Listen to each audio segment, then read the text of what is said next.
আপনি কি জানেন 2026 সালে বিশ্বের পর্যটন বাজারের একটি বড় অংশ দখল করে নিচ্ছে এডুকেশনাল ট্যুরিজম?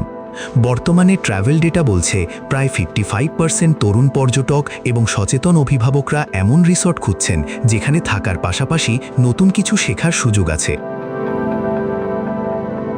আধুনিক রিসর্ট ম্যানেজমেন্টের জন্য এটি কেবল গেস্ট সেবা নয়, এটি আপনার প্রপার্টিকে একটি নলেজ ডেস্টিনেশন হিসেবে ব্র্যান্ডিং করার সুবর্ণ সুযোগ। ম্যানেজমেন্টের জন্য এটি আয়ের এক নতুন উৎস। আপনার রিসর্টে কি কেবল সুইমিং পুল আছে? ভাবুন তো, সেখানে যদি স্থানীয় জৈব চাষাবাদ, মাটির তৈরি শিল্পকর্ম, এমনকি আদিবাসী রান্নার ওপর 3 দিনের একটি মাস্টার ক্লাস প্যাকেজ থাকে, তবে আপনার বুকিং রেট অফ পিক সিজনেও কত বাড়বে। তথ্য বলছে যেসব রিসর্ট লার্নিং প্যাকেজ অফার করে তাদের গেস্টদের গড় অবস্থানের সময় লেন্থ অফ স্টে সাধারণ হোটেলের তুলনায় 40% বেশি। কারণ মানুষ যখন কিছু শেখে সে সেখানে বেশি সময় কাটাতে পছন্দ করে। ডেটা আরও বলছে আধুনিক কর্পোরেট টিমগুলো এখন সাধারণ টিম আউটিংয়ের বদলে স্কিল বেসড রিট্রিট খুঁজছে।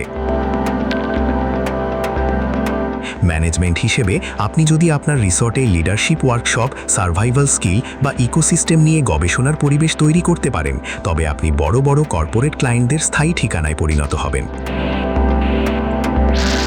2026-এর স্মার্ট ম্যানেজমেন্ট এখন আর কেবল রুম ক্লিনলিনেস নিয়ে পড়ে নেই, তারা এখন অভিজ্ঞ ট্রেনার এবং লোকাল এক্সপার্টদের সাথে পার্টনারশিপ করছে। এখানে সবচাইতে বড় তথ্য হলো শিক্ষা পর্যটনে গেস্টরা সাধারণের চেয়ে প্রায় 30% বেশি খরচ করতে দ্বিধা করেন না, যদি শিক্ষার মানটি ইউনিক হয়। আপনার রিসর্ট কি কেবল একটি ডরমিটরি, নাকি এটি একটি জীবন্ত ল্যাবরেটরি? যখন একজন গেস্ট আপনার রিসর্ট থেকে নতুন কোনো দক্ষতা শিখে বাড়ি ফিরবেন, তিনি কেবল একজন কাস্টমার হিসেবে নন, বরং আপনার ব্র্যান্ডের একজন অ্যাম্বাসাডর হিসেবে ফিরবেন। আপনার ম্যানেজমেন্ট কি গেস্টদের জন্য এমন কোনো লার্নিং এক্সপিরিয়েন্স তৈরি করেছে? আগামীর এই মেধাবী পর্যটন শিল্প নিয়ে আপনার পরিকল্পনা কি? আমাদের কমেন্টে জানান এবং ভিডিওটি শেয়ার করুন সেই ভিশনারি ম্যানেজমেন্ট টিমের সাথে যারা পর্যটনকে শিক্ষার আলোয় আনাতে চান।